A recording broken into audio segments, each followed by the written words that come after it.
Please use this app responsibly. Watch first and practice later. For our 1 foot slaloms, we're going to remind ourselves of a core concept that's really going to help here, which was twist. Remember, we had bend, lean, twist as our control mechanisms. Twist, but twist at the standing leg, like the pencil in the pencil sharpener. Leg pencil, hip pencil sharpener.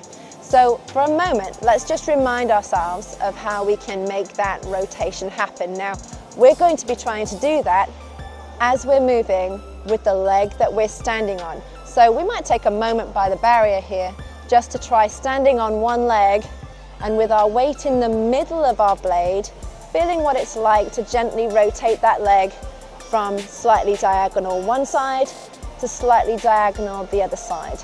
Turned in a little, turned out a little.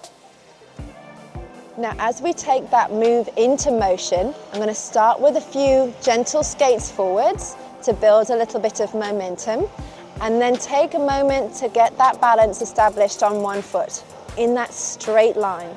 The next thing we're going to do is gently start to try and make those small turns from one side to the other with our standing foot. Now, each time we're doing this, we're going to have a little bounce, a little up and down in the knee as we go from one side, bounce over to the other side, bounce over to the other side. As our leg turns, our knee rises up and down as we go. So if I take myself one more time, I might do this one in profile slightly. I take my few steps to get some motion, I get my bend, up and down, that little change of direction, slightly diagonal to diagonal as we go to get the motion of the 1 foot slalom started. Because this skill is a new challenge, we're going to combine it with our 2 foot slaloms, using 2 or 3 lobes on 2 feet to set our rhythm, and then sliding 1 foot off ahead of us to make our 1 foot slalom.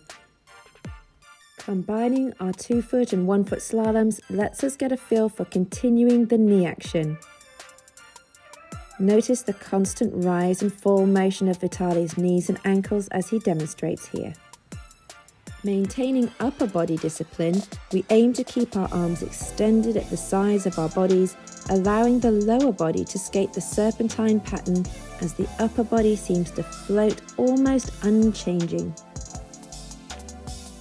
The lobes of our slalom may be small at first, but even so, aim for symmetry. Using a narrow rink line can help draw your attention to whether you're achieving a good balance between each curve, and can also highlight any bias you may have towards one edge or one direction.